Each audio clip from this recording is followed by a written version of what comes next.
मेरा सवाल ये था कि आपने फरमाया था कि राशन इकट्ठा करने का, तो ये राशन इकट्ठा करने का पूरी तमाम दुनिया का था या यूरोप का, और किसकी सारी वजह दुनिया के से? हालात ऐसे हैं, सारी दुनिया को करना चाहिए। देखो, एक तो इकोनॉमिक क्राइसिस है, एक जंग का ख़तरा है, एक तीसरी दुनिया जो थर्ड वर्ल्ड कहलाती है उसमें वैसे ही हालात बुरे हो रहे हैं।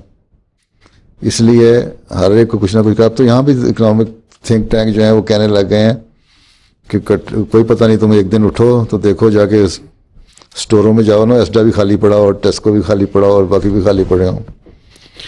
बल्कि कोई बता रहा था कल ही किसी अखबार में, उसमें आया हुआ था इंटरनेट पे कि एक फैमिली ने, या अंग्रेज़ फैमिली है कोई, उनको भी एहसास पैदा हो गया, उन्होंने जो अपनी राशन इकट्ठा कर लिए, 3,000 पाउंड की शॉपिंग करके घर में रख लिए।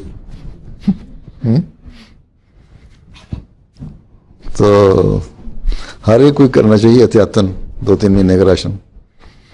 सारी उम्र का तो नहीं इकट्ठा कर सकते, बाकी अल्लाह से दुआ करो, तवक्कल करो। आपको कितना लगेगा, कितना अरसे? मुझे तो पता नहीं। देखो, एक एहतियाती बात है।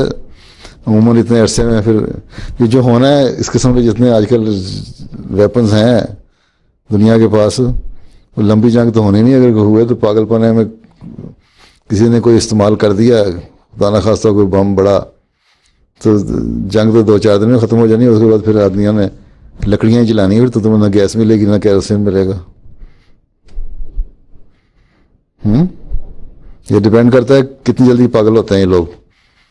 ये सब हुकूमतें पागल हो चुकी हैं, दूसरों को हिरस पे दे। अल्लाह ताला कुरान शरीफ में इसलिए फरमाता है ना, दूसरों की दौलत जो है उसको हरीस नज़रों से ना देखो, सिर्फ जो तुम्हारे अपने रिसोर्सेज हैं उन पर डिपेंड करो, हैं, और इंसाफ करो। वो ये कर नहीं रहे।